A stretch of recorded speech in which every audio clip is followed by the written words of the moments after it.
Oh, salut tout le monde, salut les motards, amis motards, salut les autres aussi. Une petite vidéo pour vous présenter un petit gadget qui me plaît bien pour équiper la moto et faire des petites prises de vue qui sont intéressantes et qui peuvent être super fun. Donc en fait c'est quoi? Ce sont des fixations GoPro. Donc d'un diamètre de 9 mm à 3,5 cm. Et l'autre, j'ai pas la taille en tête, mais qui est beaucoup plus gros pour fixer sur des tubes plus importants. Donc suivant le deux roues dont vous disposez. Les scooters, vous oubliez, parce qu'il y a tellement de plastique partout, il n'y a pas de barre. À moins de le fixer sur un guidon qui ne soit pas équipé de renfort en plastique ou sur le rétroviseur, sinon c'est pas la peine. Les motos, vous avez plus de choix parce qu'il y a des tubulaires un peu partout. Il y a la fourche, et puis beaucoup plus de choix, donc on va regarder ça en détail. Donc ces deux petits gadgets qui sont quand même pas très donnés, hein, c'est du GoPro. Et bien on va voir ce qu'on peut en faire.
Alors à la base de ce que je voulais, c'était fixer justement la caméra au ras de la route pour avoir une vue sur la route, une vue au volant et une vue montante pour voir justement le pilote. Donc là, vous pouvez constater que la GoPro est fixée ici. Donc on va regarder un petit peu plus en détail. Donc l'arceau est là, le plus gros arceau, celui que je vous ai montré au début de la vidéo, qui se fixe autour du bras de fourche. Donc attention, là où vous l'installez, parce que vous avez les câblages, vous avez les fixations intégrées sur la fourche et on ne peut pas le passer des deux côtés. Donc là c'est uniquement du côté droit. Donc là, comme on peut le voir, la fixation est autour du bas de fourche, qui est le plus large. Pas question de le mettre ici, n'oubliez pas que vous avez la suspension, donc si ça vient taper sur votre fixation GoPro, vous risquez de vous croûter. Bien vérifier aussi quand vous tournez votre guidon, ça ne vient pas taper sur les carénages ou sur les bas moteurs. Donc là, cet endroit-là est vraiment idéal. Donc comment ça fonctionne? Vous avez la molette qui est ici, qui est serrée parce qu'il faut quand même que ça tienne.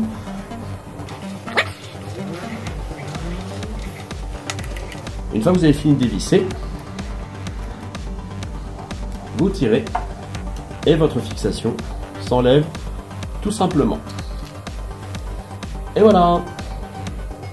Alors l'avantage, c'est que justement, comme je vous disais, à l'intérieur vous avez un caoutchouc qui agrippe, donc ils ont vraiment pensé à tout. Et pareil pour le modèle qui est fixé sur le guidon. Alors pour la fixation la plus petite que je vous ai montré au début de la vidéo, elle est ici, donc elle est fixée sur le montant du rétroviseur.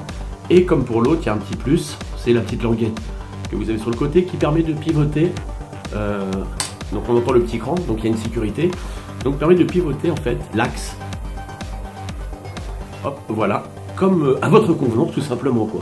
Donc là, si vous êtes sûr de ne pas être en face, d'avoir un cadrage qui est suffisamment centré, bah vous accélérez votre molette, vous tournez, vous relâchez, vous avez le petit clips, les petites rallonges qu'on peut trouver GoPro, vous en retrouvez même, pas forcément de la marque GoPro, elles sont tout à fait valables, avec les petites vis, excusez-moi je suis dehors, avec les petites vis et vous mettez vos rallonges, mais évitez de faire une tour Eiffel, le but c'est pas que la caméra s'envole.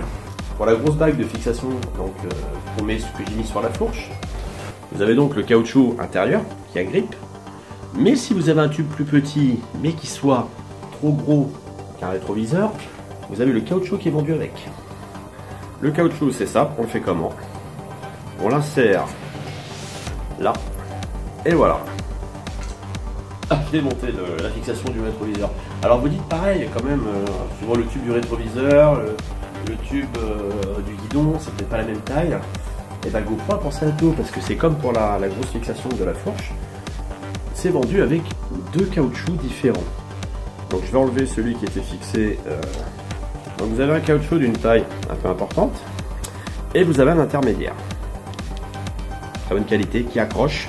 Et si les caoutchoucs sont un peu encombrants parce que le tube est un petit peu plus gros, eh ben c'est simple. La fixation du guidon possède elle aussi un caoutchouc intérieur qui vous permet d'avoir un diamètre un peu plus important tout en accrochant. Sur ce, roulez safe, prenez soin de vous et à très vite.